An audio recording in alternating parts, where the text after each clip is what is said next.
말씀의 제목은 유다 멸망 그 후입니다. 유다 멸망 그 후. 유다가 멸망한 직후 유다에는 큰 변화가 일어났습니다. 왕이 통치하는 대신에 이 바벨론 황제의 위임을 받았던 그다랴라고 하는 사람이 총독이 되어서 남은 자들을 다스리고 있었습니다. 그다랴를 중심으로 해서 전후 유다는 빠르게 안정을 되찾아가고 있었던 것처럼 보였지만 실상은 그 안에 유다 지도층들을 중심으로 해서 분열의 조짐이 나타나기 시작했다라고 하는 것입니다. 여러분들 오늘 우리가 읽지는 않았지만요, 우리 전장의 13절을 보시면 가레아의 아들 요하난과 들에 있던 모든 군 지휘관들이 미스바에 사는 그다랴에게 이르러 그에게 이르되 암몬 자손의 왕 바알리스가 내 생명을 빼앗으려 하여 느다냐의 아들 이스마엘을 보낸 줄 네가 아느냐 하되 아이감의 아들 그다랴가 믿지 아니한지라. 이 요하난이라고 하는 사람이 위임 통치를 받았던 이 총독 그다랴에게 고변을 하게 됩니다. 어떤 고변을 하는 것이죠?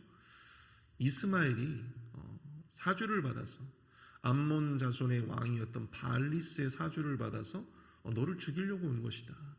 그렇게 고변을 했다라고 하는 사실입니다. 근데 이에 대해서 중요한 것은 그다랴가 그렇게 심각하게 듣지를 않았다라고 하는 거예요. 어떤 조치를 취할 법한데 어떤 조치를 취하지 않고 그냥 그 말을 믿지 않았다라고 성경은 말씀하고 있습니다. 과연 그의 이러한 결단이 후에 어떠한 영향을 주게 되었을까요? 그 개인을 비롯해서 그 유다 전체 공동체에 어떤 영향을 주게 되었을까? 오늘 본문은 유다 멸망 후에 유다 공동체에 있었던 한 가지의 분열의 사건을 통하여 공동체를 위험에 빠뜨리는 그런 요소들에 대해서 우리에게 이야기해주고 있습니다.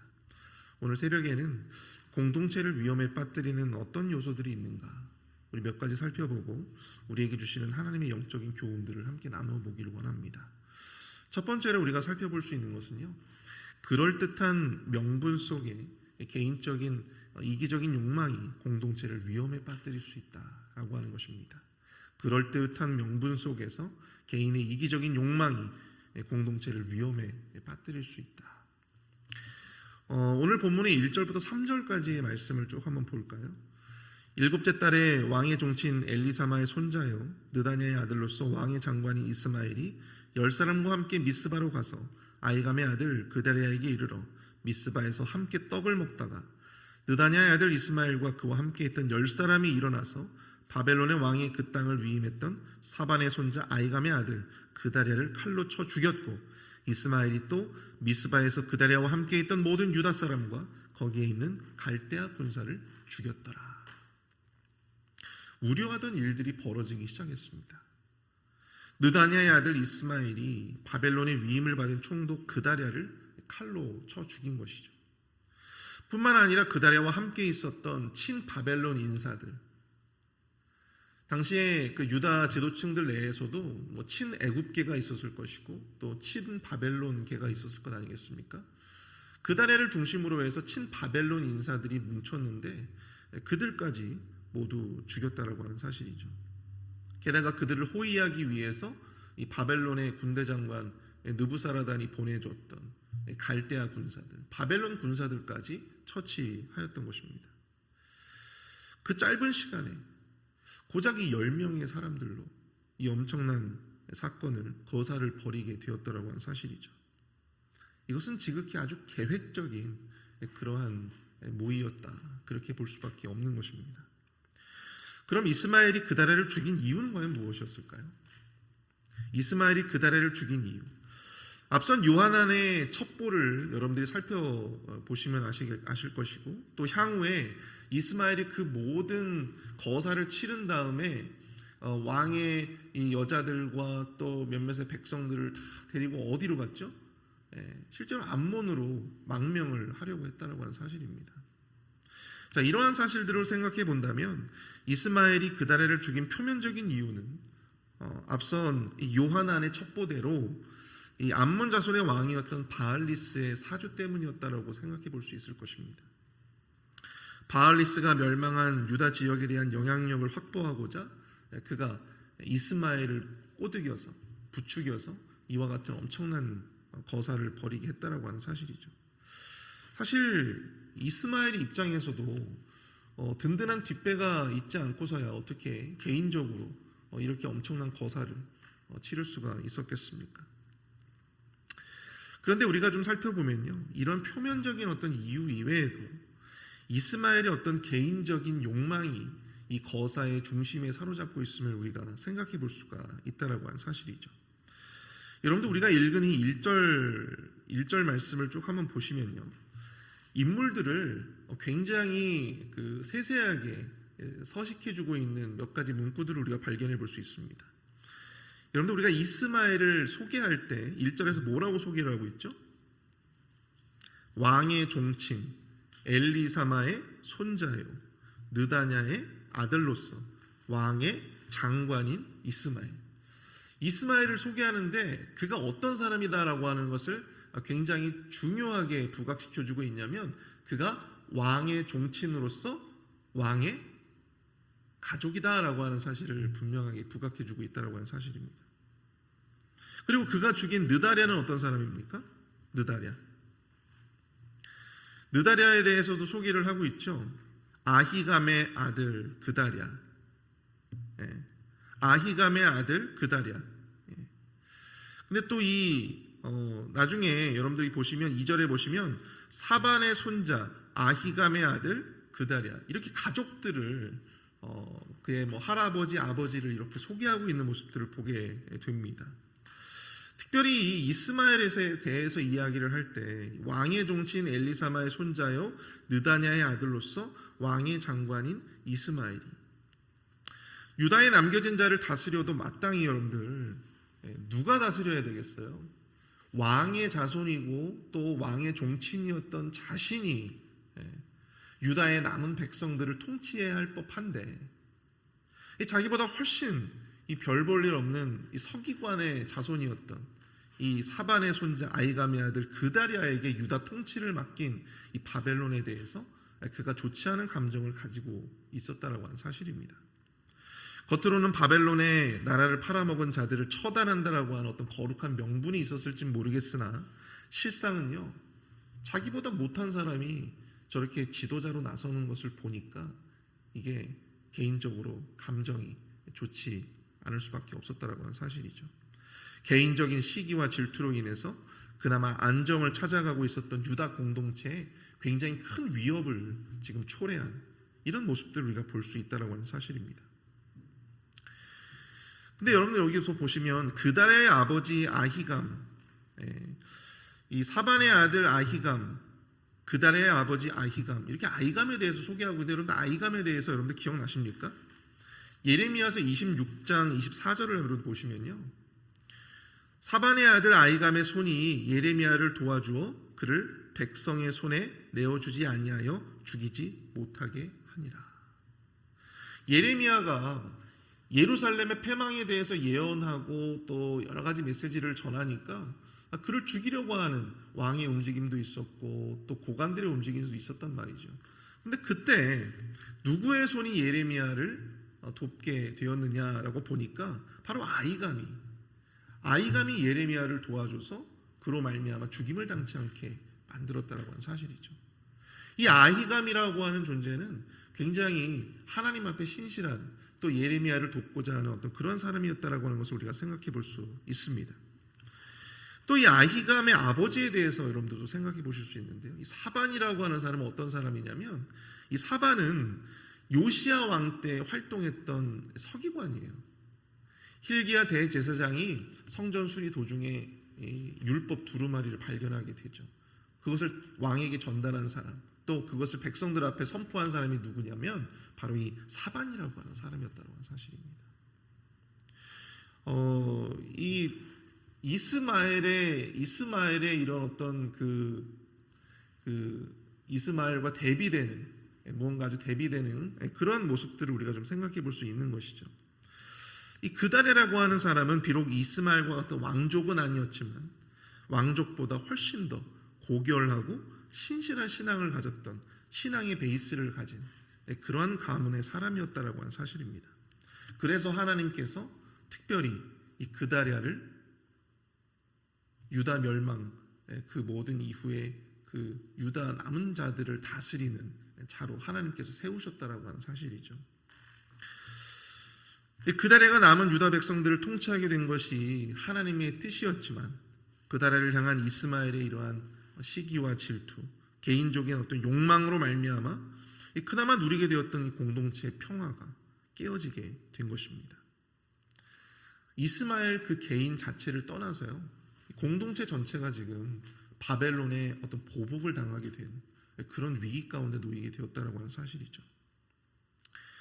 여러분, 개인의 어떤 이러한 작은 그 죄의 모습들이 공동체에 전체적으로 영향을 주고 또 공동체의 위기를 불러일으키는 그러한 모습들을 우리가 보게 된다라고 하는 사실입니다.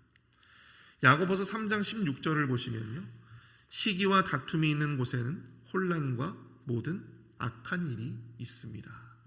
그렇게 야고보서는 이야기를 하고 있습니다. 여러분, 우리 개인적인 어떤 시기와 또한 우리 개인적인 어떤 다툼들이요, 그냥 우리 안에서만 끝나는 것이 아니고요, 내 안에서만 끝나는 것이 아니라 그것이 공동체 전체에 심각한 위험을 초래할 수 있다라고 하는 사실이에요. 그냥 나 혼자만의 생각이 아니에요. 나 혼자만의 말이 아니고요, 나 혼자만의 의견이 아닌 것입니다. 그것이 모이면 여러분, 공동체를 휘청휘청하게 할 수 있는 굉장히 큰 문제로 야기될 수 있다라고 하는 사실을 우리는 기억해야 될 줄로 믿어요. 여러분, 교회라고 하는 곳은 굉장히 많은 사람들이 있잖아요. 다양한 사람들이 있잖아요. 다양한 사람들의 말들이 있고 다양한 사람들의 생각들이 있지 않겠습니까?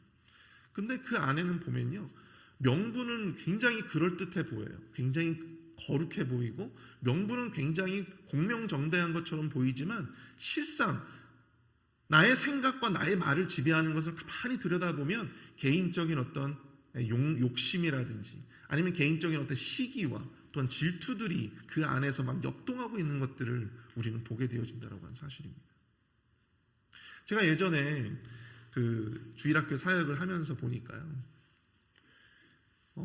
여러분들이 보통 이게 큰 교회들은 주일학교도 담당 사역자들이 다 이렇게 나뉘어져 있어요. 담당 사역자들이 유치부 사역자도 있고 유년부 사역자도 있고 초등부 사역자도 있고, 이게 모든 사역자들이 다 나뉘어져 있어요. 근데 그 사역자들이 선의의 경쟁으로 이렇게 사역을 하는 게 아니라 어디 가만히 보면은 너무 이기적인 모습으로 그렇게 사역을 하는 것들을 제가 좀 많이 봤어요. 이기적인 어떤 경쟁을 뛰어넘어서, 선의의 경쟁을 뛰어넘어서 개인적인 감정으로 사역에 임하려고 하는 어떤 그런 모습들을 우리가 보게 되었다고 하는 사실입니다. 그래서 어떤 부서가 좀 더 예산을 더 많이 가져가면 그것에 대해서 절대적으로 반대하고 또 그것을 막고자 노력하고 이런 모습들이 있다라고 하는 사실이죠. 그게 무엇입니까? 가만히 보면 개인적인 어떤 감정들이 사역에 인볼브가 되는 모습들을 우리가 보게 된다는 사실입니다. 개인의 감정으로 끝나지 않아요, 여러분들. 개인의 감정으로 끝나지 않고 이것이 사역으로 드러나게 되어지고 봉사로 드러나게 되어지고 교회에서의 어떤 헌신으로 드러나게 되어진다는 하는 사실입니다. 각자의 그럴듯한 명분은 있지만 우리가 많이 들여다보면 거기에는 개인적인 욕심, 개인적인 시기와 질투가 그 안에 나타나고 있음을 보게 된다는 하는 사실이죠. 그리고 이러한 작은 허물들이 모여서 여러분들 공동체가 위태로워진다는 하는 사실이에요. 자신들뿐만 아니라 전체를 위험에 빠뜨릴 수도 있는 것입니다. 그렇기 때문에 여러분들, 우리가 교회에서 하는 이 말 한마디, 우리가 교회에서 주장하는 어떤 의견 하나하나가요, 여러분 우리가 그냥 아무 생각 없이 그렇게 나와서는 안 되는 것입니다. 왜냐하면 그것이 공동체에 반드시 영향을 끼치게 되어 있어요. 그래서 여러분들, 우리 매일매일 삶 속에서 내 안에 어떤 작은 시기와 질투 그리고 욕심의 작은 죄까지도 우리가 좀 분별해서 나의 어떤 그릇된 정의보다도 하나님의 뜻을 좀 더 우선하고자 하는 그런 선한 움직임들이 좀 우리 안에 더 일어났으면 하는 바람입니다. 그렇게 돼야 될 때 정말 공동체가 분열되지 않고, 공동체가 어떤 개인의 어떤 일부 어떤 사람들의 어떤 말 한마디에 그냥 왔다 갔다 하는 것이 아니라 안정적으로 이 교회가 든든하게 더욱더 공동체가 세워져 나아가게 될 줄로 믿습니다. 그럴 때 자기 자신을 더욱더 크고 존귀하게 사용하시는 하나님의 놀라운 은혜를 또한 우리 개인도 경험하게 될 줄로 믿습니다. 우리가 또한 이 본문을 통해서 생각해 볼 수 있는 두 번째 영적인 교훈은요, 과거를 통해서 배우지 못하는 무지함이 공동체를 위험에 빠뜨릴 수 있다는 사실입니다.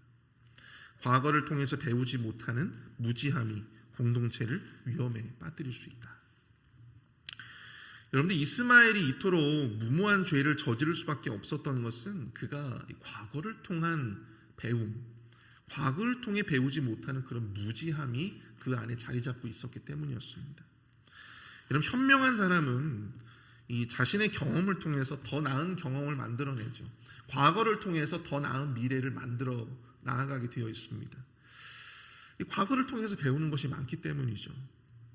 자신의 잘못을 통해서 배우기도 하고, 또 자기 자신을 올바르게 성찰해 봄으로써 우리는 또한 배움의 과정으로 나아갈 수 있게 됩니다. 유다가 나라가 망하고 오랜 세월 동안 고통을 겪은 이유가 과연 무엇이었습니까? 그것은 바로 그들이 하나님의 뜻대로 행하지 않았기 때문이었어요.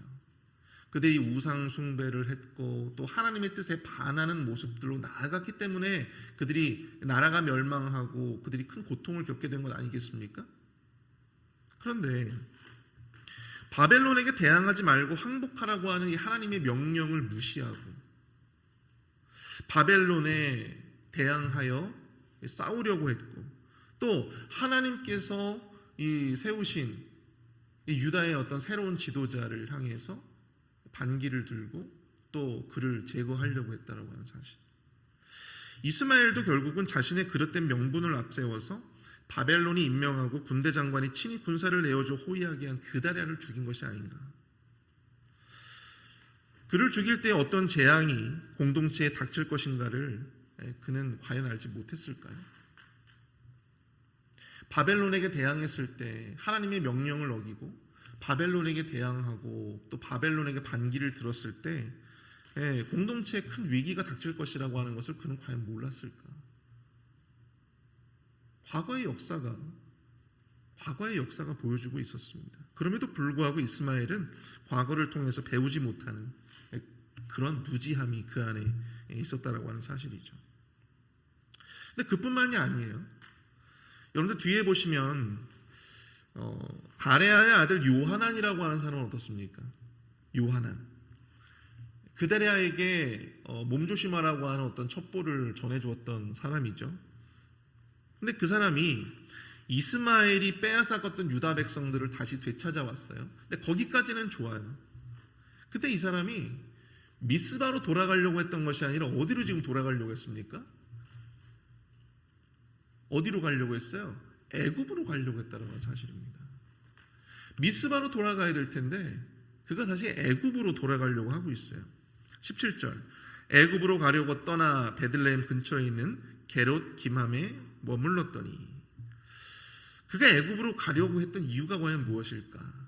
18절을 보시면, 이는 느다냐의 아들 이스마엘이 바벨론의 왕이 그 땅을 위임한 아이감의 아들 그다랴를 죽였으므로 그들이 갈대아 사람을 두려워함이었더라. 바벨론의 보복이 두려워서 애굽으로 지금 가려고 하는 것입니다. 그대로 이 애굽은 만만치 않은 나라였기 때문에 거기로 피하면 그래도 자신들의 어떤 안위가 좀 더 이 미스바로 가는 것보다는 낫지 않을까라고 하는 생각을 했을지도 모르겠어요. 근데 여러분, 사실 상식적으로 생각해 본다면 굉장히 합리적이고 또 굉장히 현실적인 그런 선택이라고 볼 수도 있을 것입니다. 그런데 여러분들, 유다는요, 바로 이 합리적이고 현실적인 외교 덕분에 아주 큰 고통을 치러야만 했다라고 하는 사실을 여러분들 우리가 기억해야만 합니다. 하나님께 자신의 안위를 맡기고 우상 숭배에서 돌이켜 자신의 삶을 더욱더 거룩하게 가꾸기보다 더 강한 나라, 더 강한 제국에 의탁해서 자신의 안위를 보존하려고 했던 그런 유다. 여러분, 그로 인해서 결국 유다가 그 나라들로부터 배신당하고 이 바벨론에게 나라를 빼앗기게 되는 상황까지 오지 않았겠습니까? 그들의 그렇게 합리적이고 그들이 생각하는 아주 현실적인 선택으로 말미암아 하나님께 더 큰 화를 초래하게 되었다라고 하는 사실이죠. 요하난이 마땅히 하나님의 사람이라면, 조금 더 지혜롭고 현명한 사람이었더라면 오히려 미스바에서 과거 이 사무엘 선지자가 했던 것처럼 전 민족적인 어떤 기도 운동이나 회개 운동을 해야 되지 않았을까? 바벨론을 두려워하기보다 하나님을 더욱더 두려워해야 하지 않았을까? 그가 여러 가지로 참 똑똑한 척은 해도 이 과거를 통해서 조금도 배우지 못했던 그러한 무지하고 어리석은 사람이었음을 우리는 깨닫게 되어진다고 하는 사실이죠. 그리고 이 무지한 지도자들로 통하여서 결국 유다 백성들, 남겨진 유다 백성들이 굉장히 큰 고통을 겪게 되었다고 하는 사실입니다. 어리석은 선택을 해서 어리석은 사람이 아닙니다. 어리석은 선택을 통해서 배우지 못하기 때문에 어리석은 사람이 되는 것이죠. 과거에 나의 잘못됐던 신앙, 과거에 나의 잘못됐던 말, 나의 행동들, 나의 인격과 생활, 나의 관계들, 여러분, 그것들을 통해서 하나님 앞에 우리가 절실하게 회개하고 또한 그와 같은 일을 반복하지 않도록 여러분들 우리가 우리 자신의 과거를 통해서 또 우리 자신을 통해서 끊임없이 우리는 학습해 나아가야만 한다라고 하는 사실입니다. 그래야 우리가 오늘 하루를 또한 내일 하루를 우리의 미래를 조금 더 하나님 앞에 가치 있고 또 의미 있는 그러한 선택과 결정을 내릴 수가 있게 되는 것이죠. 아무쪼록 저와 여러분들 우리 모두가 우리의 과거로부터 우리가 좀 더 나은 미래를 위해 배움으로 또한 바른 결정으로 나아갈 수 있는 저와 여러분들이 될 수 있기를 축복합니다. 그렇게 하게 될 때 하나님께서 우리의 삶 가운데 오늘을 승리할 수 있는 힘과 지혜를 우리에게 허락해 주실 줄로 믿습니다. 우리 다 함께 오늘 말씀을 생각하시면서 합심해서 함께 기도하도록 하겠습니다. 내 안에 작은 시기와 질투 그리고 탐심이라도 돌아보는 또한 절제할 수 있는 그런 공동체를 향한 선한 움직임이 우리 안에서 일어나게 하여 주시옵소서. 끊임없이 과거를 통해서 배우게 하여 주시고 무의미하게 죄를 반복하는 인생이 되지 않도록 인도하여 주옵소서. 우리 함께 합심해서 함께 기도하겠습니다.